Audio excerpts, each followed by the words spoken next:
እና ተመስገን ኮንግራቹሌሽን ደስ ብሎኛል። ተመስገን ወንድሞች የእኔ እዚህ ምድር ላይ መኖር እውነት እየዘፈኑ ሰዎችን ወደ ዘፋኝነት መጥራት ብቻ ነው ወይ በቃ እያልኩ ሁሌ ጨናነቅ ነበር። እውነት ሆነ እኮ በቃ ይኸውላችሁ የተሚ እንግዲህ በጌታ መሆኑ እውነት ሆኗል። አንድ ነፍስ ደግሞ ወደ ጌታ ተጨምሮናል።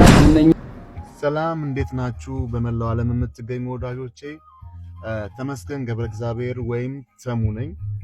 ዛሬ ወደ እናንተ የመጣሁበት ምክንያት በሶሻል ሚዲያ እየተዘዋወረ ስላለው እኔም በተመለከተ ሃይማኖት ቀይሯል እየተባለ ነውና እሱን ክሊር ለማድረግ ነው። የጌታ ወንጌል ሲገባቸው አዳኙ እሱ እንደሆነ ፈራጁ እሱ እንደሆነ ሲገባቸው እንትን ይላሉ እና ተመስገን ኮንግራቹሌሽን ደስ ብሎኛል። ተመስገን ወንድማችን በኢትዮጵያ የሙዚቃ ኢንዱስትሪ ላይ ከሚወደዱና ከሚታወቁ በተለይ ደግሞ ዘጠናዎቹ በሚባለው ጊዜ ላይ ብቅ ካሉና በሚሰሩት ዘፈን ዝነኛ ከነበሩት መካከል አንዱ ነው ድምፃዊ ተመስገን ገብረ እግዚአብሔር ወይም ተሙ። ይህ ወንድማችን አንድ ዘፈን ሲያወጣ በዩቲዩብ ሚሊዮን እይታዎችን ያገኛል።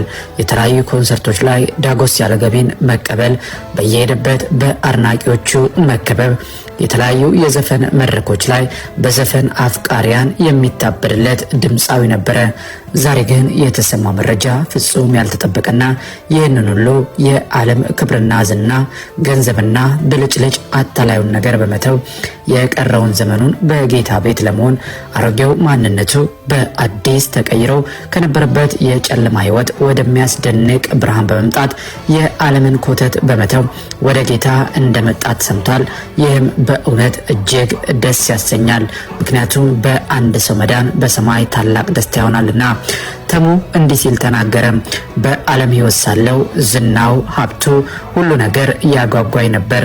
ነገር ግን እነዚህን ሁሉ ነገር ሳገኛቸው እጅግ ይቀሉብኝና የነፍሴ ጥያቄ ያሳስበኝ ነበር። የእኔ እዚህ ምድር ላይ መኖር እውነት እየዘፈኑ ሰዎችን ወደ ዘፋኝነት መጥራት ብቻ ነው ወይ በቃ እያልኩ ሁሌ ጨናነቅ ነበር። ዛሬ ግን የወንጌል እውነት በርቶልኝ የምድሩን ሳይሆን የሰማዩን የሚጠፋውን ሳይሆን የማይጠፋውን ሕይወት ተካፋይ ሆኛለሁ ሲል በጌታ ከሆነ ትንሽ ቆየት ያለ መሆኑን የገለጸ ሲሆን አሁን ግን ይፋ ማድረግ የፈለገው የኔ ወደ ጌታ መምጣት ለሌሎች በዘፋኝነት ሕይወት ውስጥ ላሉ ወንድምናቶቼ ከዚህ ከባድ ሁኔታ እንዲወጡ ለኔ የበራልኝ የወንጌል እውነት ይበራላቸው ዘንድ እጸልያለሁ ሲል ተናግሯል። በተለያየ ጊዜ እየተመለከትን እንዳለነው በዘፋኝነት ሕይወት ውስጥ ያሉ ሰዎች ለብሰው አምረው ሲስቁ እናያቸው ይሆናል እንጂ መቼም ቢሆን ሙሉ ደስተኛ ሆነው የነፍስን ጥያቄ መመለስ አይችሉም። እረፍት፣ ሰላም የሚገኘው ወደ ኢየሱስ መምጣት ሲቻል ብቻ ነው። ብዙዎችም ከዚህ ዓለም ኮተት እያመለጡ ወደ ጌታ ሲመጡ እየተመለከትን ነውና በእውነት ክብሩን ጌታ ጠቅልሎ ይውሰድ። ገና ብዙዎች ደግሞ የወንጌል እውነት እየበራላቸው ወደዚህ ፍቅር ወደ ሆነው ጌታ ኢየሱስ ክርስቶስ እንደሚመጡ እናምናለን። ሰደቡ ስለሚያውቁት ይፈራል። ስድቡ ደግሞ ከየት እንደሚመጣ ታውቁታላችሁና ስለሚሰደቡ ስለሚንጓጠጡ ስማቸው ስለሚጠፋ ፈርተው መጨረሻ ላይ የጌታ ወንጌል ሲገባቸው አዳኙ እሱ እንደሆነ ፈራጁ እሱ እንደሆነ ሲገባቸው እንትን ይላሉ እና ተመስገን ኮንግራቹሌሽን ደስ ብሎኛል። ተመስገን ወንድማችን ባለፈው እንግዲህ ነግሬያችሁ ነበረ። አሁን እስቲ ተረጋግጧል። እውነት ሆነ እኮ በቃ ይኸውላችሁ የተሚ እንግዲህ በጌታ መሆኑ እውነት ሆኗል። አንድ ነፍስ ደግሞ ወደ ጌታ ተጨምሮናል። ዝነኝነቱ ምናምን ብቻ ሳይሆን እነኛ የሆነ ሰው ወደ ጌታ ሲመጣ እንግዲህ ያው ብዙ ተጽዕኖ የሚፈጥርባቸው ብዙ ነፍሳት ወደ ጌታ እንዲመጡ እንዲድኑ ምክንያት ይሆናል። ለምን የሚል ጥያቄ ሰዎች ውስጥ እንዲያድር ያደርጋል። ለዛም ነው አንደኛውም ደሳችን። ሁለተኛው ግን የሱ ነፍስ ብቻዋን መዳኑ ራሱ ለኛ ትልቅ ነገር ነው። የአንድ ሰው ነፍስ መዳን ማለት ነው። የአንድ ሰው ነፍስ ከዘላለም እሳት ወደ ዘላለም የእረፍት ቦታ ከአምላክ ጋር ወደ መኖሪያ ቦታ መምጣት እሱ ራሱ ለኛ አንድ ትልቅ ነገር ነው። አንድ ወንድም አግኝተናል። ነገር ግን አሁን አዲስ ነገር እሱ የሚናገረው ነገር በቅርቡ ሊኖር ስለሚችል እሱም ማሰማችሁ ይሆናል። ይመቻችሁ። ሰላም እንዴት ናችሁ? በመላው ዓለም የምትገኙ ወዳጆቼ ተመስገን ገብረ እግዚአብሔር ወይም ተሙ ነኝ። ዛሬ ወደ እናንተ የመጣሁበት ምክንያት በሶሻል ሚዲያ እየተዘዋወረ ስላለው እኔም በተመለከተ ሃይማኖት ቀይሯል እየተባለ ነውና እሱን ክሊር ለማድረግ ነው። በመጀመሪያ ደረጃ እኔ ከልጅነቴ እስካሁን ድረስ በኢትዮጵያ ኦርቶዶክስ ተዋህዶ ቤተክርስቲያን ስር ነው የምገኘው። የቀየርኩትም ሃይማኖት የለም፣ የምቀይርበትም ምክንያት የለም። የሌሎቹን ሃይማኖት ሁሉንም አከብራለሁ፣ ሪስፔክት አደርጋለሁ። መረጃው ግን ከእውነት የራቀ እንደሆነ እንድታቁልኝ እፈልጋለሁኝ። ሌላው ትንሽ ከሶሻል ሚዲያ ርቅ ያለሁኝ፣ አሁን ግን ከእናንተ ጋር ለመገናኘትም በቲክቶክ አካውንት እና በኢንስታግራም አካውንት መጥቻለሁ።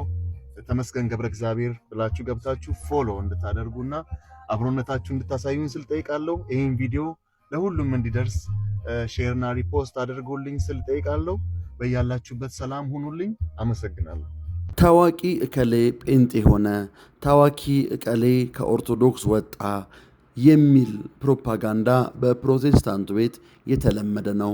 አሁን ደግሞ በሙዚቃ የምናውቀው ተመስገን የሚባል ታዋቂ ሰው ስለሆነ ብቻ ፕሮቴስታንት ሆነ፣ ጌታን ተቀበለ የሚል የሐሰት ዲስኩር በፕሮቴስታንቱ ቤት በሰሞኑ አጀንዳ ነበረ።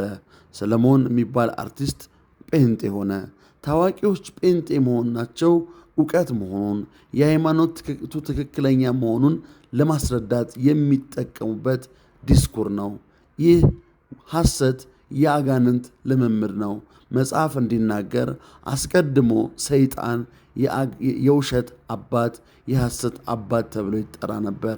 ሐሰትን በመናገር ሌሎችን ማማለል ይቻላል የሚለው የፕሮቴስታንት ቤተ እምነት አስተምህሮ ዛሬም ተመስገን ገብረ እግዚአብሔርን መናፍቅ ሆነ፣ ጌታን ተቀበለ፣ የሐሰተኛው ኢየሱስ አማኝ ሆነ የሚል ሐሳዊ መልእክት ሰሞኑን በማህበራዊ ሚዲያ እየተሰራጨ ነበር።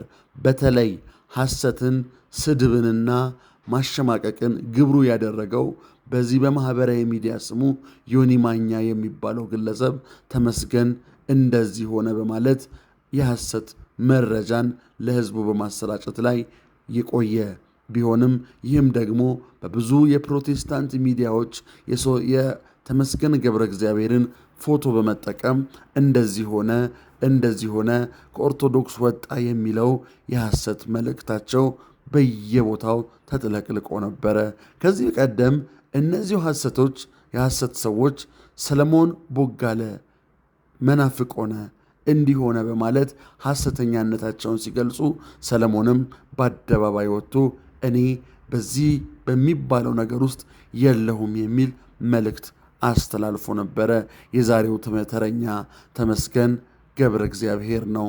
ተመስገን ገብረ እግዚአብሔር በብዙ የአርት ስራዎች የምናውቀው ሲሆን እንዲሁም በተለይ ከቴዲ አፍሮ ግጥምና ዜማን በመቀበል በዘፈን ዓለም የምናውቀው ነው።